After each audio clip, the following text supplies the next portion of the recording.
Foreword.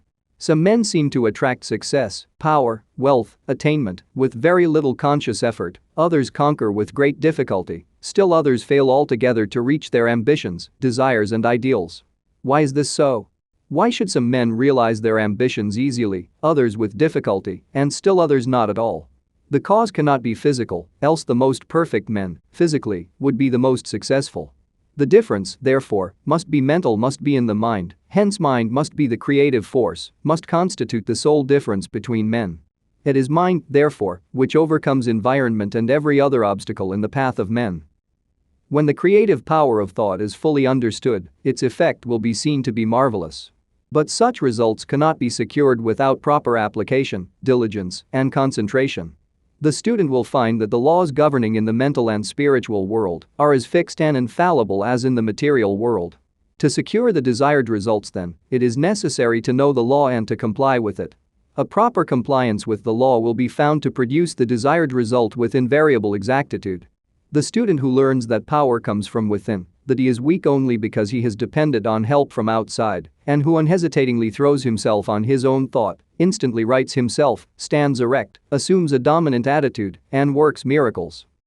It is evident, therefore, that he who fails to fully investigate and take advantage of the wonderful progress which is being made in this last and greatest science will soon be as far behind as the man who would refuse to acknowledge and accept the benefits which have accrued to mankind through an understanding of the laws of electricity. Of course, mind creates negative conditions just as readily as favorable conditions, and when we consciously or unconsciously visualize every kind of lack, limitation and discord, we create these conditions. This is what many are unconsciously doing all the time. This law, as well as every other law, is no respecter of persons, but is in constant operation and is relentlessly bringing to each individual exactly what he has created. In other words, whatsoever a man soweth, that shall he also reap. Abundance, therefore, depends upon a recognition of the laws of abundance and the fact that mind is not only the creator, but the only creator of all there is. Certainly nothing can be created before we know that it can be created and then make the proper effort. There is no more electricity in the world today than there was 50 years ago, but until someone recognized the law by which it could be made of service, we received no benefit. Now that the law is understood, practically the whole world is lit by it. So with the law of abundance, it is only those who recognize the law and place themselves in harmony with it who share in its benefits. The scientific spirit now dominates every field of effort. Relations of cause and effect are no longer ignored. The discovery of a region of law marked an epoch in human progress. It eliminated the element of uncertainty and caprice in men's lives and substituted law, reason and certitude.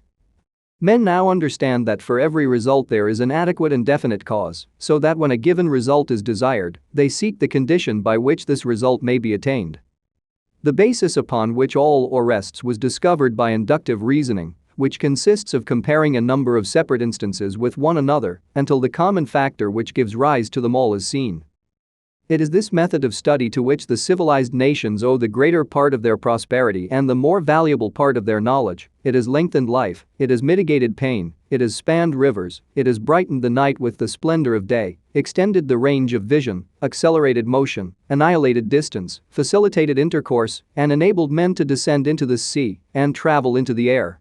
What wonder then that men soon endeavored to extend the blessings of this system of study to their method of thinking, so that when it became plainly evident that certain results followed a particular method of thinking, it only remained to classify these results.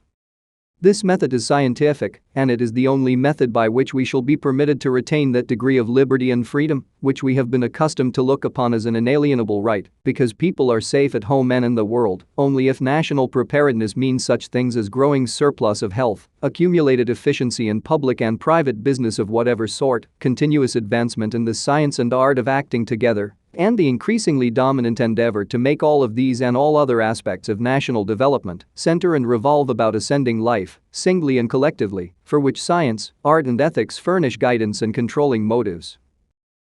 The master key is based on absolute scientific truth and will unfold the possibilities that lie dormant in the individual and teach how they may be brought into powerful action to increase the person's effective capacity, bringing added energy, discernment, vigor, and mental elasticity. The student who gains an understanding of the mental laws which are unfolded will come into the possession of an ability to secure results hitherto undreamed of and which has rewards hardly to be expressed in words. It explains the correct use of both the receptive and active elements of the mental nature and instructs the student in the recognition of opportunity. It strengthens the will and reasoning powers and teaches the cultivation and best uses of imagination, desire, the emotions, and the intuitional faculty. It gives initiative, tenacity of purpose, wisdom of choice, intelligent sympathy, and a thorough enjoyment of life on its higher planes. The master key teaches the use of mind power, true mind power, not any of the substitutes and perversions. It has nothing to do with hypnotism, magic, or any of the more or less fascinating deceptions by which many are led to think that something can be had for nothing. The master key cultivates and develops the understanding which will enable you to control the body and thereby the health. It improves and strengthens the memory. It develops insight, the kind of insight which is so rare, the kind which is the distinguishing characteristic of every successful businessman, the kind which enables men to see the possibilities as well as the difficulties in every situation, the kind which enables men to discern opportunity close at hand. For thousands fail to see opportunities almost within their grasp, while they are industriously working with situations which under no possibility can be made to realize any substantial return.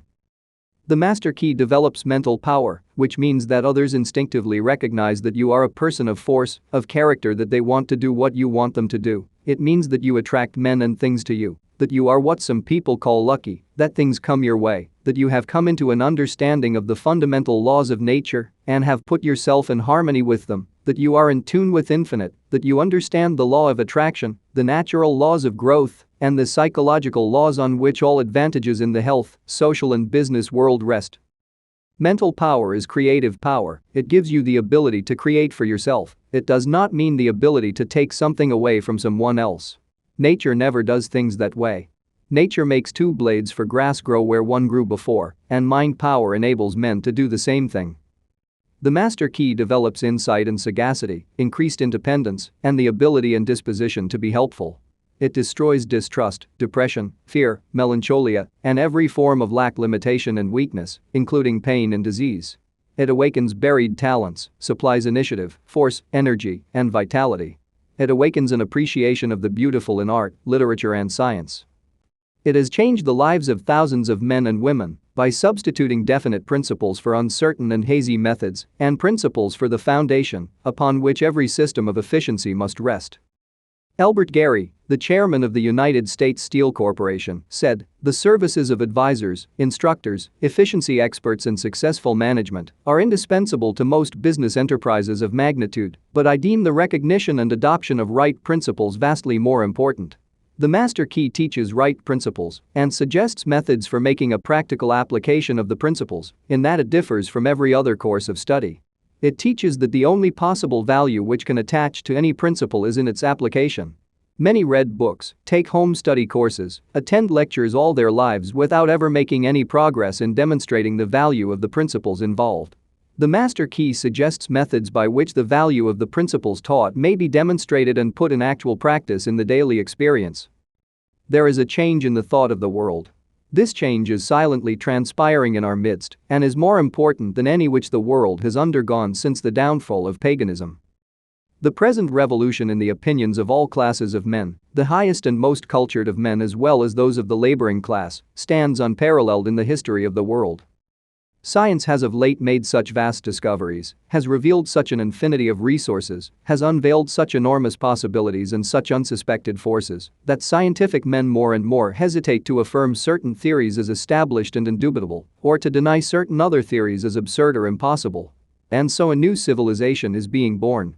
Customs, creeds, and cruelty are passing, vision, faith, and service are taking their place.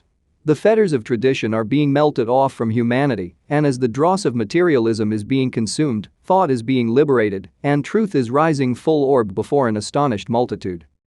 The whole world is on the eve of a new consciousness, a new power, and a new realization of the resources within the self. The last century saw the most magnificent material progress in history. The present century will produce the greatest progress in mental and spiritual power. Physical science has resolved matter into molecules, molecules into atoms, atoms into energy, and it has remained for Sir Ambrose Fleming, in an address before the Royal Institution, to resolve this energy into mind. He says, in its ultimate essence, energy may be incomprehensible by us, except as an exhibition of the direct operation of that which we call mind or will. Let us see what the most powerful forces in nature are. In the mineral world, everything is solid and fixed. In the animal and vegetable kingdom, it is in a state of flux, forever changing, always being created and recreated. In the atmosphere we find heat, light and energy. Each realm becomes finer and more spiritual as we pass from the visible to the invisible, from the coarse to the fine, from the low potentiality to high potentiality. When we reach the invisible, we find energy in its purest and most volatile state. And as the most powerful forces of nature are the invisible forces, so we find that the most powerful forces of man are his invisible forces, his spiritual force, and the only way in which the spiritual force can manifest is through the process of thinking. Thinking is the only activity which the spirit possesses, and thought is the only product of thinking. Addition and subtraction are therefore spiritual transactions, reasoning is a spiritual process, ideas are spiritual conceptions, questions are spiritual searchlights, and logic, argument and philosophy is spiritual machinery. Every thought brings into action certain physical tissue, parts of the brain, nerve or muscle. This produces an actual physical change in the construction of the tissue, therefore it is only necessary to have a certain number of thoughts on a given subject in order to bring about a complete change in the physical organization of a man. This is the process by which failure is changed to success. Thoughts of courage, power, inspiration, harmony are substituted for thoughts of failure, despair, lack, limitation and discord, and as these thoughts take root, the physical tissue is changed and the individual sees life in a new light. Old things have actually passed away, all things have become new, he is born again, this time born of the Spirit, life has a new meaning for him, he is reconstructed and is filled with joy, confidence, hope, energy. He sees opportunities for success to which he was heretofore blind. He recognizes possibilities which before had no meaning for him. The thoughts of success with which he has been impregnated are radiated to those around him, and they in turn help him onward and upward. He attracts to him new and successful associates, and this in turn changes his environment, so that by this simple exercise of thought, a man changes not only himself, but his environment, circumstances and conditions.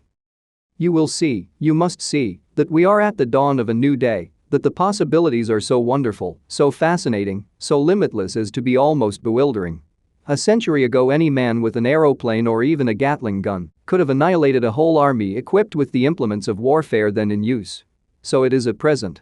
Any man with a knowledge of the possibilities contained in the master key has an inconceivable advantage over the multitude.